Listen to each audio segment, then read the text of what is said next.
ցավալի լուր ստացանք քիչ առաջ, բանակում հերթական զոհն ունենք խաղաղ պայմաններում, չեք կարծում, որ սրա համար պետք է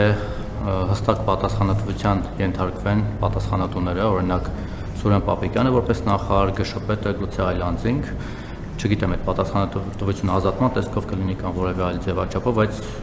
այս շարունակական դեպքերը կարծես թե չեն դադարում։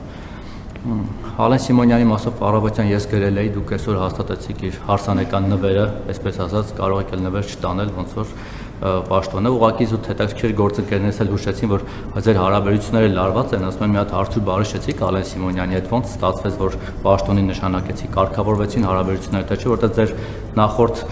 պատասխաններից էլ էր զգացում, որ կարծես թե մի բան այն չի,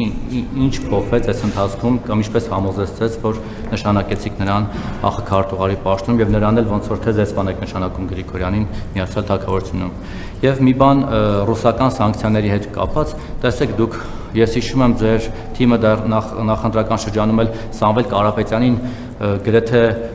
ազգի դավաճանի պիտակով այսպես մեղադրում էր, որ դուք եք անում Ռուսաստանի հետ ձեր կապերը օգտագործելով, որ լարսում սանկցիաներ են, վատ իրավիճակ է, Ռուսաստանը սանկցիաներ է իրականացնում, բայց ես ձեզ չգիտեմ, դուք տեղյակ եք այդ մարդկանց մասին, թե չէ, բայց ուզում եմ հստակ տեղեկություն հաղորդել եւ ակնկալել ձեր գնահատականը։ Տեղյակ եք, որ Ռուսաստանում կան հայեր, Լյուդինգի Արմեն եւ Արթուր անուններով, Լյուդինգ ընկերությունը կարծում եմ հայտնի է այդ վաճառքով է զբաղված հիմնականում կոնյակի։ Այդ մարդիկ ուրեմն Չեչեն Ակաևի եւ հրեա Գենայի հետ միասին տանդեմ են կազմել եւ խոչընդոտներ են հարուցում հայ գործարարների համար, մասնավորապես Հայաստանից Ռուսաստան կոնյակ արտահանողների համար, սա այն դեպքում, երբ որ անձամբ Ռուսաստանը պետական մակարդակով կոնյակի մասով արգելք սանկցիա չի դրել, ծաղիկ, չգիտեմ, ձկնամթեր կարել, կոնյակի մասով ազատել, բայց այդ մարդիկ այն նախկիների ձեր բառամթերքով ասեմ, Սաշիկի նման փայ են մտնում այդ գործարարների բիզնեսում,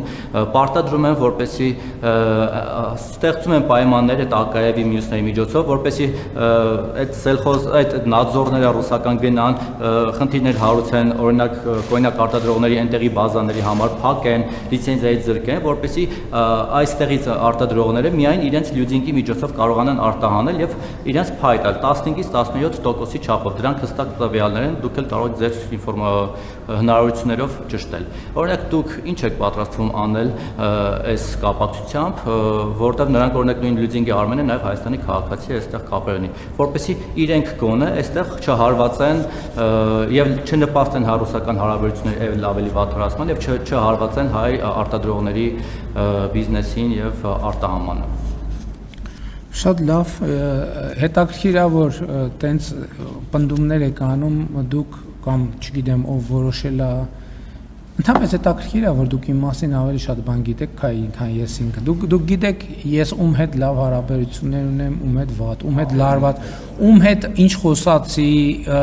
ում ինչ խոստացա եւ այլն։ Այդ այն բանի նման է, որ ասում եմ հիմա սոված եմ, թե քունս ա թանում։ Էլ ինչ եք ինձ հարցեր տալիս, գուցե ես գամ ստեղ կանգնեմ, դուք պատմեք ինչ կա, չկա, ես ում հետ տեսա, ում խոսացի, ում հետ լավ հարաբերություններ ունեմ, ում հետ վատ հարաբերություններ ունեմ, ես էլ ինֆորմացվեմ եւ գնամ զբաղվեմ, չէ։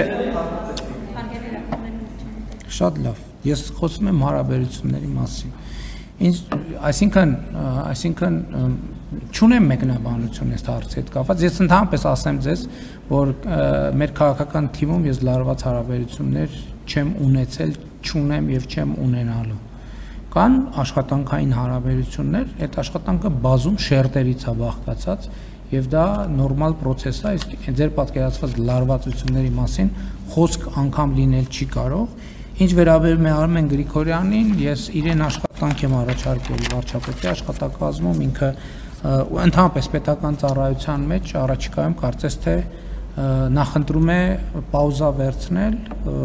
ես ըմբռնումով եւ հարգանքով եմ վերաբերում։ Ես այս փուլում հակված չէ, ինչքան գիտեմ, ինքը ավելի լավ կասի, եթե առիթ ունենաք, բայց գոնե ես ցանկացել եմ, որ ներգրավված մնա պարոն Գրիգորյանը պետական աշխատանքում այս փուլում նա նախընտրում է դադար վերցնել, ինչին ես հարգանքով եմ վերաբերվում։ Ինչ վերաբերվում է ձեր նշած անձին, ես շարունակում եմ պնդել, որ մասնավորապես ԵԱՏՄ շրջանակներում եղած խնդիրները ծագում են Հայաստանում գործող պատերազմի եռագլուխ կուսակցություններից, դա ակնհայտ փաստ է, եւ հիմա առավել եւս, որովհետեւ կամ նրանց են ինչ-որ բան խոստացել, կամ իրենք են ինչ-որ բան խոստացել, հիմա այնտեղ կա որոշակի լարում, նրանք ես չգիտեմ ով ում ինչ է խոստացել, բայց ակնհայտորեն այդ խոստումները չեն կատարվել եւ հիմա պետք է խոստումների չկատարման բարձաբանումների կոնտեքստում է, որ այս խնդիրները առաջանում են, ինչը լուրջ չի։ Ինչ վերաբերում է ձեր նշած մյուս անձերին, պատիվ չեմ ունեցել այդ անձանց անունները լսել, բայց եթե այդ ամեն ինչը ասիկ առավել եւս Հայաստանի քաղաքացի է, կարծում եմ, որ մեր եթե այդպեսի դուք էլ հրապարակային կառավարության շենքում այդպիսի հայտարարություն արեցիք, ես կարծում եմ, որ Հայաստանի իրավապահ մարմինները անհամբեր կսպասեն, որպեսզի այդ անձը, որ ինչպես նշեցիք, Հայաստանի քաղաքացի է, Հայաստանի Հանրապետություն մուտք գործի եւ կարծում եմ ձեր հայտարարությունից հետո առավել եւս մեր իրավապահները կհրավիրեն սուրճ խմելու եւ այդ հարցերին պատասխանելու։ Տեսեք, դուք ինչ եք ասում, ես ձեզ մի բան ասեմ, երբ որ դուք ասում եք, օրինակ ես Հայաստանի Հանրապետության վարչապետ եմ եւ ասում եմ, որ Հայաստանի Հանրապետությունում որևէ մեկը չի կարող այդպիսի գործունեություն ծավալել, եթե դա ես չգիտեմ, եթե դա իրականություն է, դա նաեւ հաղորդում է Ռուսաստանի Դաշնության իրավապահ մարմիններին եւ եթե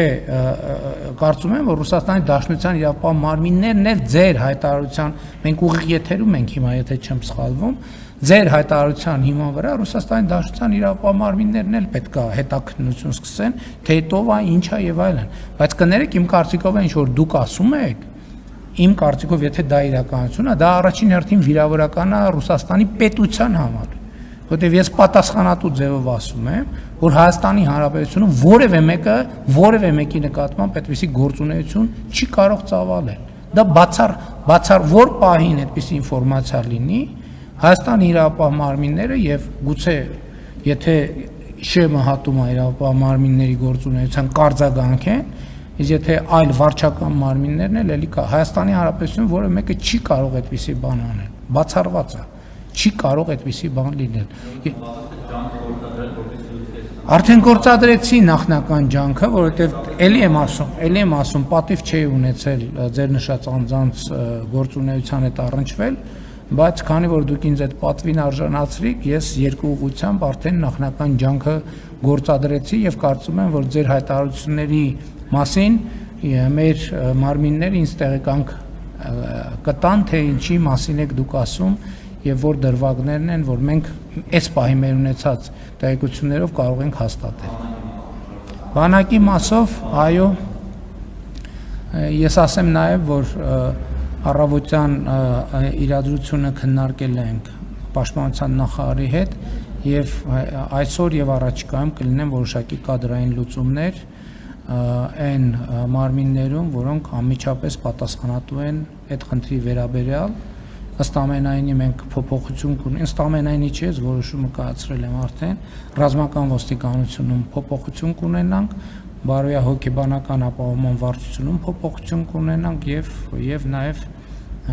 մանրամասն կվերլուծենք, թե ինչու այդ ուղղությամբ մեր գործադրած ջանքերը մեզ համար ցանկալի արդյունքներ չեն տալիս եւ հետեւությունների կգանք։ Այո, անհատական պատասխանատվություն պետք է լինի։ Ես իմ գնահատականը այն չէ, որ այս իրադրությունում գլխավոր շտաբի պետը եւ պաշտպանության նախարարը բավարար ջանքեր չեն գործադրում այդ խնդիրը լուծելու համար։